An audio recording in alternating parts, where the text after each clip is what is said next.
Okay, we're on.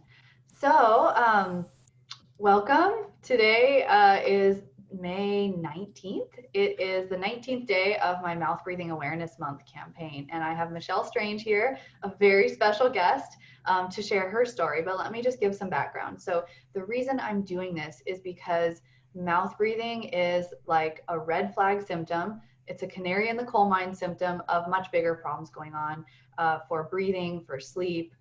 It's an indicator of potential sleep apnea, perio issues, tooth decay issues. There's so much that can come from mouth breathing that I want to take stories from hygienists and dentists who've gone through my MyoMentor program and share those so that maybe our patients can get some insight on if these dental professionals have these stories, then maybe I can too. So it's really just to spread the awareness. And I'm super excited to have you here, Michelle. Thank Um, you. Now you're in Charleston, right? Correct. Yes. Yes, and you're a hygienist, and a lot of people know you because you have an awesome podcast, and we'll give a little shout out to that for sure. Thank But you. you've also been going through my MyoMentor program, which I hope you like. Love it. Yes. Good. And I know that you don't really have any plans on becoming a myofunctional therapist or practicing myofunctional therapy, but I know that for your own kind of just education, you wanted to go through it. So why don't you give us some background on you? And then I'd love it for you to go into your story, your mouth breathing awareness story, because I don't think it's something you've ever really shared. So, Yeah. And if I've shared it, it's been very fragmented across podcasts and like speaking engagements, maybe some articles here or there. yeah. And I did not take the course because I was going to become a myofunctional therapist, even though I think if I didn't have 47 other things going on, I think this would have been the progression of my clinical career was into something like this because man, when you just find that piece of the puzzle, it makes so much sense. And quite Yeah. honestly, it's little, again, I'm not going to be a therapist, but I'm still practicing clinically and I can apply these things and just kind of open some windows for my patients. Maybe I'm not opening the door, I'm not guiding them, not walking them through the journey, but at least I'm bringing some awareness to it. Knowing how to And refer to and at least how to identify yes, this stuff so you can point them in the right direction. I mean, that's super helpful and powerful huge. on its own.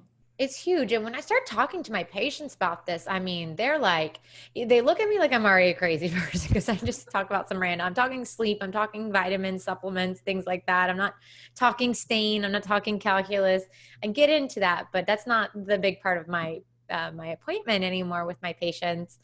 And I talk about my journey in this, and man, I think if I had known what I know now, or my doctors, the people who have treated me through, the 20 plus years of ortho and surgery and dentistry that I went through, I think I would be in a very different place right now.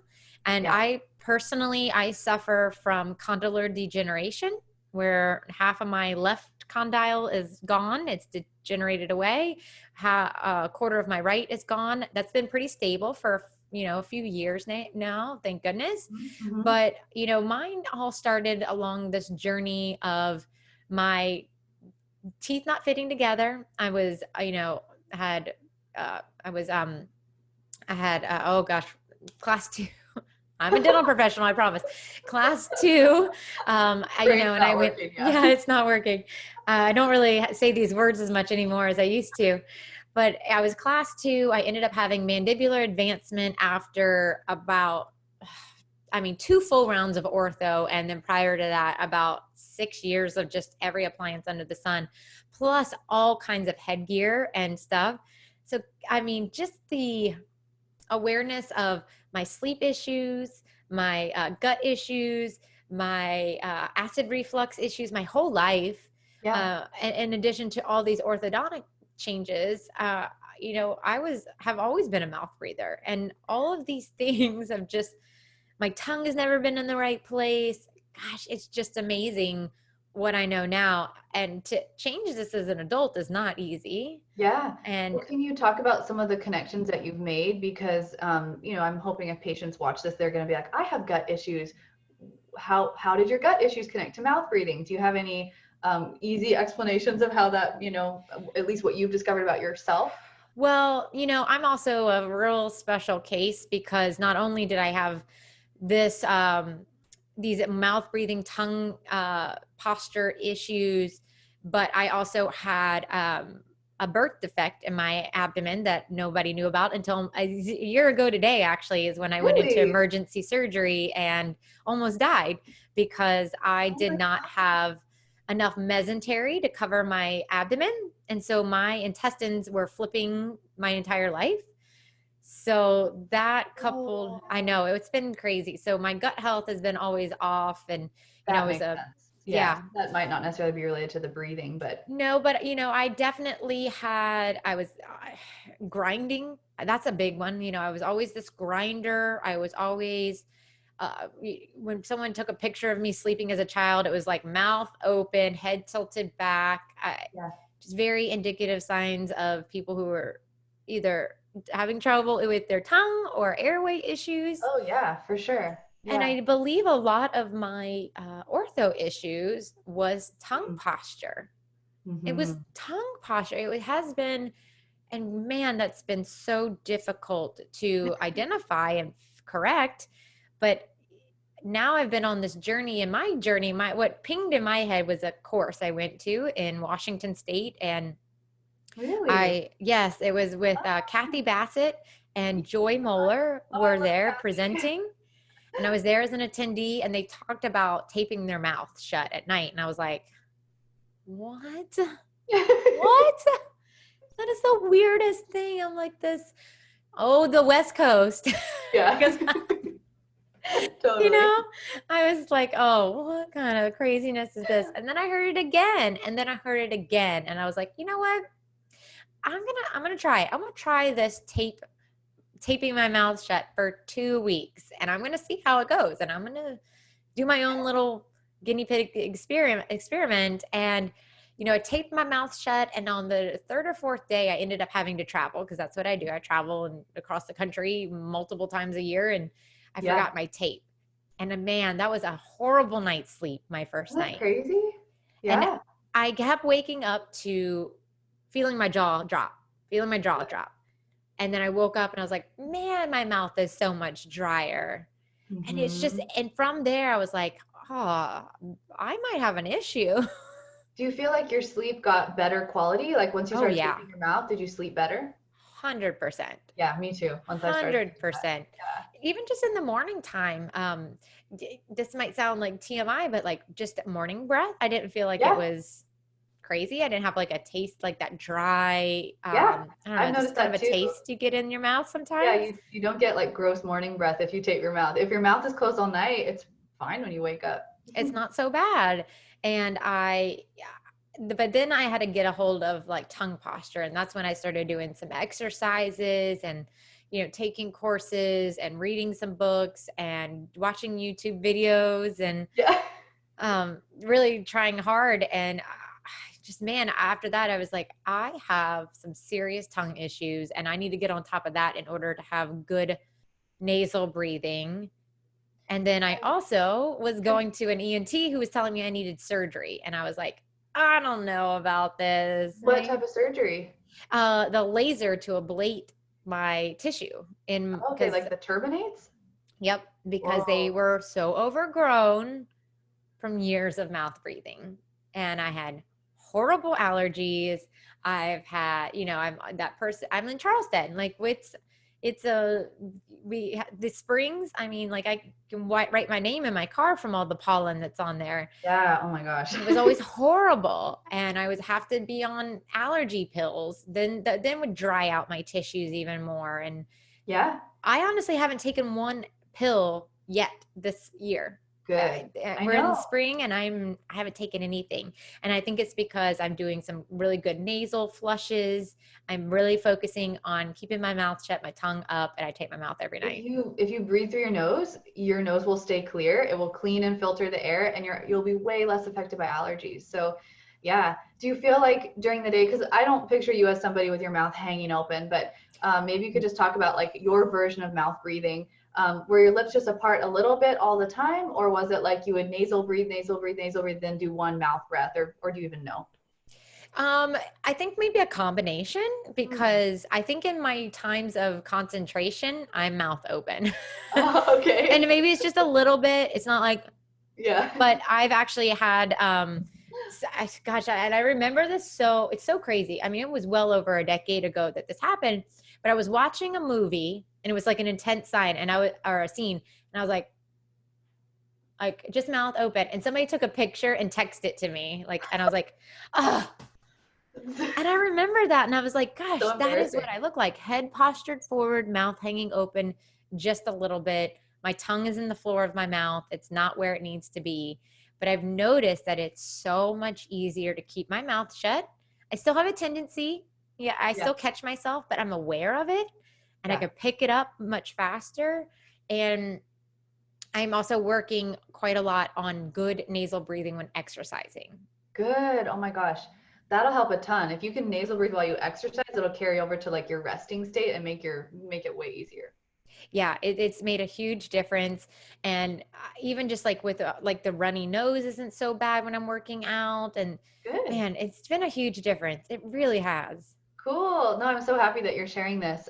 So when you exercise, tell us like how have you had to kind of work up to it? I Oh, mean, yeah. I know how I have, but so how did you Yeah. start and then where are you now? So I'm probably a full, like, so my favorite cardio, even though I haven't been having cardio since, good old COVID. I know. I love a stair climber. I love that, get on a stair climber. Mm, And I'm I like probably that a too. good 10 to 12 minutes of nasal breathing before I have to like pop open my mouth and get some Mhm. deeper breaths. But I'm working my way up. I am. But Yeah. man, the first two, I mean, at first it was like 2 minutes, maybe 3 minutes I could Yeah. go. I try it. I go on a lot of hikes around where I live, and I try it like going up a hill. I'm just like trying to nasal breathe the whole way up, and you have to go way slower, like, but Yes. eventually, once your body gets more adapted to breathing through your nose, and then you can actually get your heart rate up and sustain it better. But it takes, it's going to change your workout. It's going to change your hike. It's going to change the way that you actually are able to do it until your body adapts. So, And I'd also say, I do yoga a lot too. Not like crazy yoga because I'm more of a like, let me stretch and relax kind of yoga person. yeah, But during those like yin, I'm always like, where's my tongue? good. Like, am I breathing through my nose? I only breathe through my mouth when during those very specific times, but I am like really focusing on tongue position first and Mhm. then going and then mouth or nose breathing. Yeah, no, I love all this. Before, I mean, because you said quite a bit, but before we wrap it up, I think we should help people make the connection between all of your orthodontic and surgery stuff that you mentioned, and your tongue posture and your breathing, because I don't think any of my other interviews we haven't really touched on the orthodontic stuff. So I'd love to go into that a little more if you wouldn't Yeah. mind. No, that's super important. And like I said, I'm you know what you know now. You don't we Yeah. didn't have the tools and No, and it's no one's fault. Like information. that's the thing. Like it's not like you had bad orthodontists as a kid. It's just like we just didn't know this. Right. My orthodontist and dentist didn't know when I was a kid and even recently. But so talk about your orthodontic journey like from childhood to now because you said you've had like 20 years of ortho. Yeah, I feel like it. Because I'm still in a night guard. I still wear a night guard every single night to because I have a pretty decent grinding habit and clenching and grinding habit, which I am trying to also get a hold of, be with working with my D and my B and my sleep habits and making sure that I'm actually Breathing. in deep sleep and my autonomic nervous system isn't all crazy. But I have was a grinder as a child, and then when I first, I had quite a few like minor cavities as a child, like occlusal, so the pits and fissures where your chewing surfaces. I've had those. And every single time I was going back, I'd always have it. And I also had a crappy diet, but I also was a mouth breather. And then my dentist sent me to the orthodontist. I think I was about 7 or 8, Hmm. pretty young. I had what we call a 4x2, where you get 4 brackets on the front and the back. And I feel like I was already starting with headgear or at least some kind of retainer to work with my overbite. And Yeah. then I went into all kinds of retainers and appliances and things that I'd have to squeeze into throughout the day to try to reposition my teeth. And God, it was a lot of that until my teenage years when I went into full ortho. And then I probably had a strong 4 years of that with multiple years of headgear trying to push those molars back and push everything back so I could adjust. And they even talked about removing my premolars. Thank goodness they did not. No, that did not happen. But Because I even have for such a that pushing huge, back, yeah, I have such a huge smile that you do see all of my teeth. And they were like, let's not do that to her. So I'm very grateful for that because that definitely saved me. But then, I got they said I needed orthodontic surgery because none of my teeth were fitting together. None of the stuff was working. But again, in hindsight, I'm a tongue thruster. I have terrible tongue posture. My tongue has never been up in the roof of my mouth. Mouth breathing. Oh my mouth God. breathing. It makes sense. Like, it makes complete sense now. Why was that orthodontic stuff so difficult? Well, if all the soft tissues aren't working correctly, then of course it's not going to be easy. It's just not going to work. And then as a teenager, I got out of it because my mom, we couldn't afford the 10 grand of surgery. And at 24, I graduated as a dental hygienist prior. Fun story is my very first job outside of high school was for my orthodontic practice. Oh, funny. Because I was such a frequent flyer there. At 17, they gave me a job and I was like, I love dentistry. So it really served me because it brought me into this world. It's your journey. I know. It's my journey. Yeah. And then at 24, I worked for an office that was kind of an occlusal specialist, and they were really into like Pankey and Dawson and a bite and occlusion. And they were like, yours is garbage, so we should fix that. And so we did all this stuff, and they're like, you need to have surgery. You need to go back into ortho. And so I did, and I had the orthodontic surgery where they broke my bottom jaw and moved it forward at 24. Not your maxilla, only not my maxilla, only the bottom. And they wanted to do both, but because I was 24 and that would be a pretty significant facial change, they decided not to do that. In hindsight, I kind of feel like it might have helped a little bit, because I am kind of deficient there in that mid face, which is some things that we look at with mouth breathing and years of that. I mean, I have giant cheekbones. Those saved me. Otherwise, I'd probably have a much flatter. Oh, totally. You'd be more like me. Isn't it crazy? Like you have to really start looking at yourself. Totally. After you do. But our patients do too. They're like, why is my face this way and someone else's face that way? And it is a lot of times affected by your breathing and tongue posture and all that. So yeah. But, unfortunately, after my orthodontic surgery, it only took 6 months for something to rear its ugly head. And I think all of the inflammation that was created post-surgery with rubber bands and trying to get my bite back because it didn't work with the surgery alone. Oh, the surgery didn't even work good at first. And then how many months until the bite wasn't right after the surgery? It was within, I'd say 2 to 3 months. Like I relapsed pretty quickly. And so that they put me back into these rubber bands that were like shifting my midline. And that put so much pressure on that condyle that I had an inflammatory response and it started to degenerate.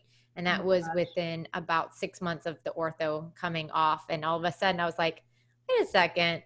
Yeah. I can put my tongue through my teeth again. And like, what is happening? This is crazy. Yeah. You're like, I've done everything right and it's still not working. Still not working. So I have a lot of empathy for patients. I have a lot of empathy for people that go to the dentist and they always have a cavity and they're always having something wrong. And they're like, I can't keep my teeth clean or I can't, it's something always. And I'm like, I feel you. I really do. Cause I try really hard and I'm in it, but you don't know what you don't know. And I think that this was a real key element that was missing in my journey. Well, I agree. And that's one of the reasons I'm doing this whole campaign and why I want to feature stories like yours, because I feel like if we can start to say, hey, look at all these situations and all these cases. And guess what? All these people are mouth breathing. And maybe if you had been able to correct your mouth breathing and tongue posture when you were 7, maybe you could have avoided all that stuff down the So, road. I mean, yes, probably, right? So probably, yeah. probably. And so that's, I think all the adults that I work with for myofunctional therapy, that's their story. They're like, wow, if someone had known I was tongue tied when I was a baby, or if I had stopped mouth breathing when I was 5 or whatever, then their life would look very different as an adult. So I 100%. think, it's not a mainstream concept at this point in dentistry or medicine, but I think it needs to be. And so here we are trying to get the word out there. 100%. And you know what? The things that I can identify now in patients is incredible. Yeah. And to be able to now link those to the things that, and to be very, transparent as a clinician, there's been some patients that sat in my chair that just are a pain. They're annoying, and Yeah. there's always something. I'm like, oh, just lay back and open your mouth. Like, I got things to do here. Come on. Yeah. And Yeah. now I'm like, they are crying for help. I now look at them, I'm like, tongue tie, tongue thrust, scallop tongues, airway issues. They don't sleep. They had ortho as a child and had teeth extracted. It's Yeah. like they can't breathe through their nose when I'm doing the ultrasonic. It's like all of these things. And I'm like, Yeah. oh my God, I think I have a solution for you. You're not Yeah. just being a pain in my chair anymore. Like there's a Exactly. real problem and you've been crying for help and you didn't even know it. I Now know. I That's can how do something about I that. feel the same way too. Like I think back to those patients who are so difficult, like they just had to hold the suction or like they Oh hated the yeah. ultrasound because of the water. And I'm like, man, this is so annoying. But imagine if you can't breathe through your nose and you've got water in your mouth and that's your main way of breathing. Like I that's mean, I don't scary. particularly care to drown during my dental appointments. Like I understand that fear now. Yeah, me too. And so yeah, I totally see I see those difficult or crazy patients now through such a different lens. And So I true. haven't done clinical hygiene in so long, but now I look back and I have those like memories. I'm like, oh man, those patients, like you said, they were crying for help. So They were. Yeah. all right. Well, thank you so much. This has been, I think, very enlightening, very helpful. I think you've shared some new information that no one else has shared, at least in these interview series I've been doing. So, yeah, do you want to give your podcast a shout out and kind of talk Sure. about that and tell people how they can get in touch with you if they want to? And then we'll just wrap it up. Yeah, for sure. So I co-host a podcast with my partner Andrew Johnston called A Tale of Two Hygienists. You can see that little tooth back there. Yeah, which That's is our little awesome. logo. Thank you. And you can find Sarah actually on 4 episodes in January of 2020 right now. But yeah, we've been doing this for almost 5 years. We have over 250 episodes. It's been incredible. And then we actually have a whole podcast network now where you can find something for everyone. If it's assisting or if it's resume writing, getting a job, whatever it looks like. And then I'm Cool. also starting in the next week or two, we'll be launching a new infection control podcast. Oh, So that's exciting. yeah, stay tuned for that as well. Very timely. Yes. And so you can always find me at a tale of two hygienist.com or michellestrangeردh.com. Cool. And I'll link like your website, social media, all that stuff, so that way Thanks. people can get in touch. But yeah, I share those episodes all the time. So I hope they've gotten lots of listens They because, have. They have. oh, It's one of good. our popular episodes. It really is. But you did a beautiful job of breaking it down. And people who aren't even in the dental profession have actually sent us messages, which is great. Really? Oh, that's Hmm. awesome. Well, thank you so much again for doing this. And I guess, we'll be talking at some point, but I'll let you get on with your day. So thanks a lot. Thank Bye. you.